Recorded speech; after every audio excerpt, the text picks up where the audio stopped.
Hello दोस्तों, बहुत ही प्यारा सा गाली गीत लेके आई हूँ। अगर अच्छा लगेगा तो वीडियो को लाइक करना और फेसबुक पेज को फॉलो करना। मौसम ही खराब बका दे। यूँ बारिश है, गाँव में बहुत आने पानी आएगा। शुरू करते हैं। बहुत ही प्यारा सा गाली गीत।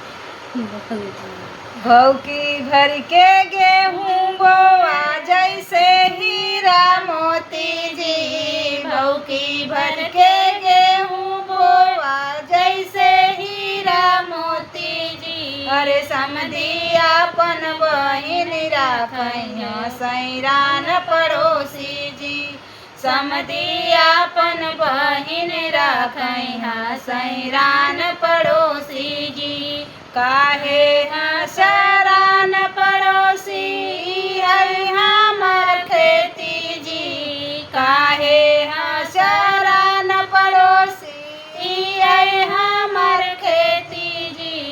ई खेतिया में बड़ी मजा बाही है हम ज्योति जी, ई खेतिया में बड़ी मजा बाही है हम ज्योति जी।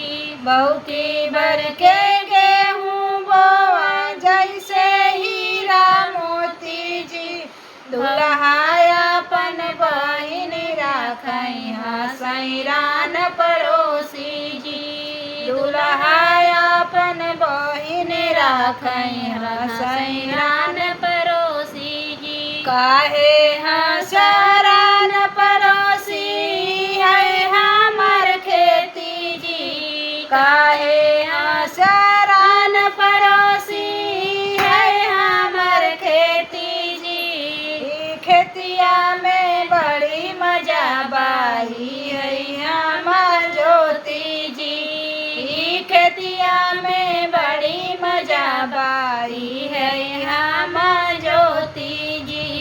भौकी भर के गेहूँ बोए जैसे हीरा मोती जी, हर जीजायापन बहिन राखैया सैरान पड़ोसी जी, जीजायापन बहिन राखैया सैरान पड़ोसी जी।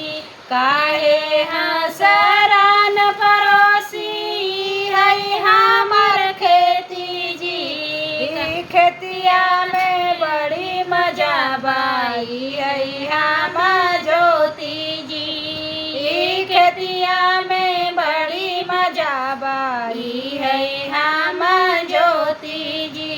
कैसा लगा गीत कमेंट में ज़रूर बताना। ये हंसी मजाक का गीत है।